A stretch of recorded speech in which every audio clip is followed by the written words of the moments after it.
السلام علیکم سبھی دوستوں کو آپ کے لیے لے کے حاضر ہوئے ہیں بیان کاری حنیف ملتانی صاحب کا۔ ویڈیو کو لائک کریں، چینل کو سبسکرائب کریں۔ آپ کو لے چلتے ہیں بیان کی طرف۔ فاروق اعظم رضی اللہ تعالی عنہ کا دور ہے، بیت اللہ کا طواف کر رہے ہیں لوگ، اللہ سب کو نصیب فرمائے۔ خانہ کعبہ بیت اللہ کا طواف کر رہے ہیں، بہت بڑی عظمت والی چیز ہے جس کو اپنے گھر کا طواف نصیب کرتے ہر ایک کو نہیں ملتا۔ ارشاد فرمایا مدنی کریم صلی اللہ تعالی علیہ وسلم نے، جس نے میرے گھر کا طواف کیا میں سمجھتا ہوں میرے چاروں طرف چکر لگایا۔ طواف ہو رہا تھا، ایک شہزادہ بھی طواف کر رہا تھا، اس کی چادر نیچے لٹک رہی تھی، وہ جو احرام کی چادر تھی وہ لٹکی ہوئی تھی، تو کسی کا پیر آ گیا اس کی چادر پہ، اس کی گردن میں جھٹکا لگ گیا۔ کسی دوسرے طواف کرنے والے کا پیر آ گیا۔ طواف بڑی عجیب شے ہے۔ علماء نے لکھا ہے کہ ایک آدمی طواف کر رہا تھا، ایک عورت کے پیروں کی پازیب کی جھنکار آئی پیروں کے زیور کی۔ طواف کرتا کرتا اس کی طرف دیکھنے لگا۔ علماء نے لکھا ہے کہ رکن یمانی کے پاس سے بیت اللہ سے ایک ہاتھ نکلا اور زور سے منہ پہ تھپڑ مارا۔ طواف میرا کرتے ہو، دیدار غیر کا کرتے ہو، آنکھ نکل کے وہ جا کے پڑی۔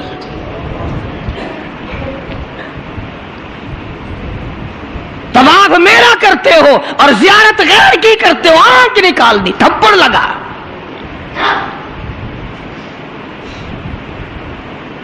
تو شہزادے کی چادر پہ جب کسی کا اچانک پیر آ گیا تو جھٹکا لگا اس کی گردن میں۔ اس نے جو مڑ کے دیکھا تو غریب آدمی نظر آیا، بدوی، ایک دیہاتی، مارا زور سے تھپڑ اس کے منہ پہ شہزادے نے، اس کے 2 دانت ٹوٹ گئے۔ کہ تم نے میری چادر دبا دی، میری گردن میں جھٹکا لگ گیا، تم نے چادر دبائی میری۔ طواف ختم کر کے وہ دیہاتی جو تھا، نوجوان بیچارہ غریب آدمی، اس نے جا کے فاروق اعظم کے یہاں فریاد کر دی کہ فلاں شہزادے نے تھپڑ مارا اور چادر پہ میرے پیر آ گیا تھا، غیر ارادی طور پر میں نے جان کے نہیں اس کی چادر پہ پاؤں رکھا، مجھے کیا فائدہ تھا، لیکن اس نے تھپڑ مارا، میرے دانت نکل گئے۔ وہ تو فاروق اعظم کا زمانہ تھا، کہ آج کل کا دور تو تھا نہیں کہ اچھا بھائی کمیٹی بنائیں گے ایسی بھی جو تھپڑ مارنے والوں کو پوچھا کرے گی کہ تم نے تھپڑ کیوں مارا۔ بس وہ کمیٹی بنتی ہے، پھر آگے چلتی ہے، کام پورا نہیں ہوتا، وہ کمیٹی ختم ہو جاتی ہے۔ ہر چیز کی کمیٹی ہے، پتہ ہی نہیں کس نے تو یہ سبق دیا۔ سڑک بنانے کی کمیٹی، قانون بنانے کی کمیٹی، تمام غیر ملکوں میں آنے جانے کے انتظامات کی کمیٹی، حج کمیٹی، فلانی چیز کی کمیٹی، ایک لفظ یاد ہو گیا، کرنا کرانا کچھ نہیں۔ سیدنا فاروق اعظم شہزادے کو طلب کر لیا اور فرمایا یہاں کھڑے ہو جاؤ، تم نے اس نوجوان کو بیت اللہ کے قریب تھپڑ مارا،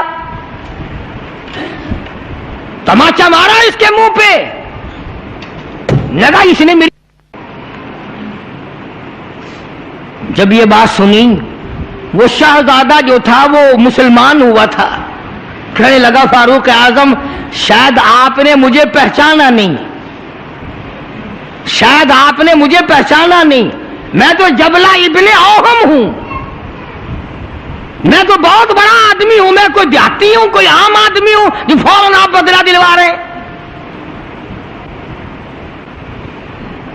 نے کہا میں تو شہزادہ ہوں، نے کہا ہاں ہاں ٹھیک ہے شہزادہ ہے، کہ میں تو اتنا بڑا آدمی ہوں، کہ ٹھیک ہے تو اتنا ہی بڑا آدمی ہے، میں تو جبلہ ابن اوہم ہوں، کہ ہاں تو جبلہ ابن اوہم ہے، مگر یہاں کھڑا ہو جا، یہ تجھے تھپڑ مارے گا۔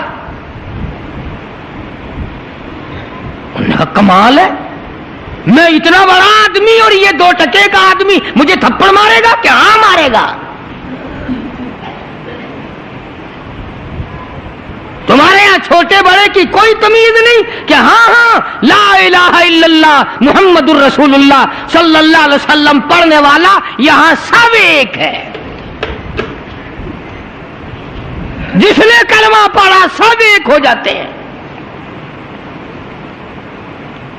کل ہی ایک آدمی 4 مہینے افغانستان کے مجاہدین کے ساتھ گزار کے آیا، دوست آدمی ہے. جہاں اس نے اور باتیں بتائی وہاں ایک یہ بات بتائی کہ ایک محاذ پہ ایک روسی کو پکڑ لیا، روسی بدماش کو پکڑ لیا، وہ جو آئے ہوئے ہیں نا،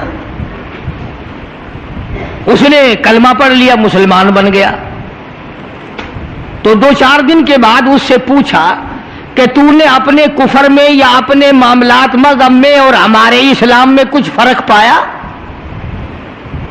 ایک بات اس نے بتائی، وہ میں نقل کر دیتا ہوں، شاید آپ کو بھی پسند آئے.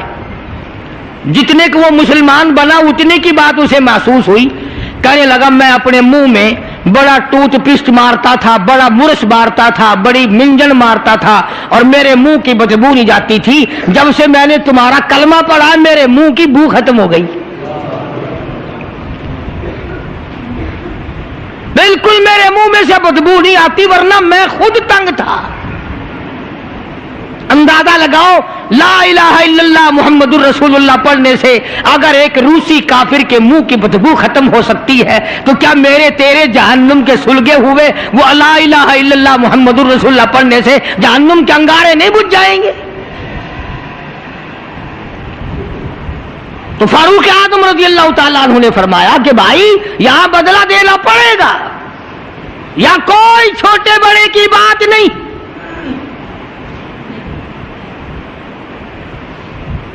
چنانچہ فاروق اعظم رضی اللہ تعالیٰ عنہ کی عدالت سے گھبرایا، اور اس بات سے وہ گھبرایا کہ یہاں اتنا عدل، اتنا انصاف، کسی کا کوئی لحاظ نہیں، سب کے لیے ایک قانون اور ایک مساوی حقوق اور سب کے لیے ایک سا درجہ رکھا ہوا ہے. چنانچہ مرتد تو ہو گیا، کافر دوبارہ ہو گیا، مرتد ہو گیا، اور اس بات کو پسند نہ کیا کہ شہزادہ بادشاہ کا بیٹا ایک دیہاتی کے ہاتھ سے تھپڑ کھائے اور بدلہ دے. تو سیدنا فاروق اعظم رضی اللہ تعالی عنہ نے یہ ثابت کر دیا کہ مسلمان بادشاہ کے سامنے، مسلمان عدالت کے سامنے تمام چھوٹے بڑے امیر غریب ایک ہیں. یہاں کسی کی چھوٹے بڑے کی رسائی نہیں ہونی چاہیے. بلکہ عہد فاروقی نے اس قسم کی مثالیں قائم کی، اس قسم کی مثالیں قائم کی. جنگ میں، جہاد میں رشتہ دار سامنے آ گئے. فاروق اعظم رضی اللہ تعالیٰ عنہ کو خود نبی کریم صلی اللہ علیہ وسلم نے دیکھا کہ سگا ماموں ہے اور اس کو نیچے ڈال رکھا ہے اور پیر کے نیچے پیر دبایا ہوا ہے اور ایک ہاتھ میں پیر پکڑ کے اپنے ماموں کو بیچ سے پھاڑ رہے ہیں. فاروق اعظم بیچ سے چیر رہے ہیں. تو نگاہ پڑی محمد کریم صلی اللہ علیہ وسلم کی، فرمایا اے عمر یہ تو تیرا ماموں ہے. عرض کی آقا جب تک آپ سے نہیں جڑی تھی یہ سب مامے نانے تھے، اور جب آپ سے جڑ گئی اب تو یہی دین ہے، یہی دنیا ہے، جو تیرا ہے وہ میرا ہے، جو تیرا نہیں وہ میرا نہیں. وہ اپنا رشتہ دار ہی نہیں جو تیرے دروازے کی غلامی نہیں کرتا.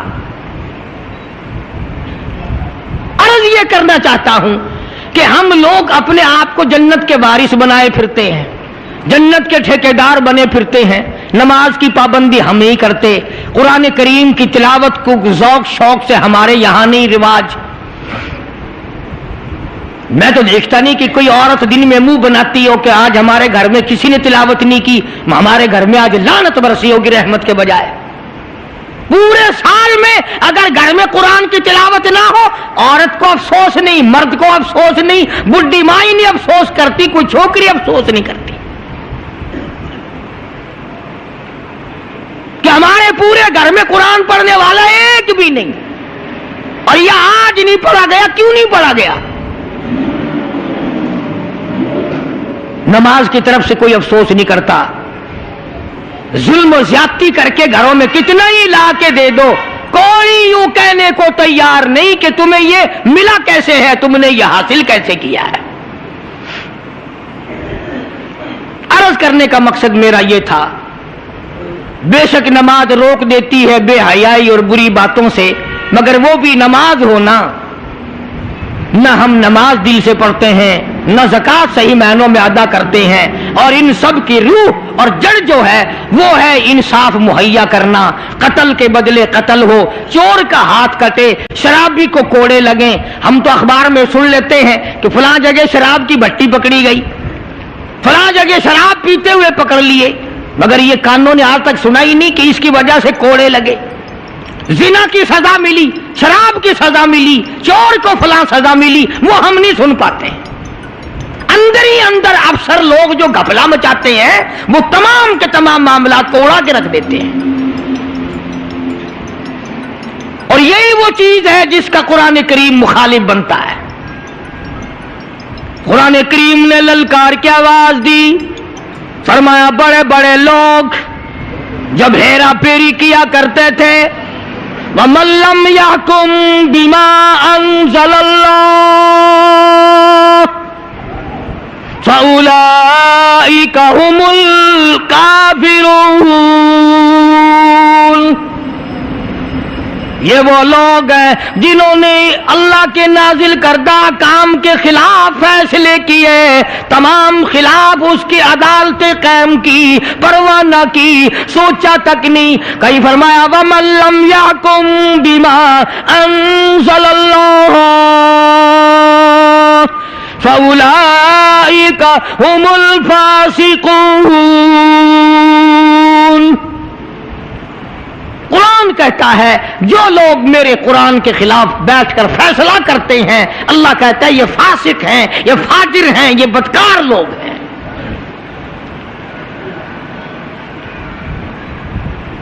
میرا عرض کرنے کا مطلب منشا یہ ہے کہ ہم ایک طرف سے اپنا دامن صاف کرتے ہیں تو دوسری طرف سے گندگی آلود رہ جاتا ہے، اگر مرتے وقت یہی حال ہوا تو ناکام ہو کر کے مریں گے۔ صحابہ کرام نے ان تمام گتھیوں کو پہلے سلجھایا اور اپنی زندگی کو ایسے بنایا کہ مرتے وقت صحابہ کرام کی طرف کوئی انگلی نہیں اٹھا سکتا تھا۔ حقوق العباد کے بارے میں بھی، حقوق اللہ کے بارے میں بھی کوئی چیز ان کو پیچھے نہ رکھ سکی۔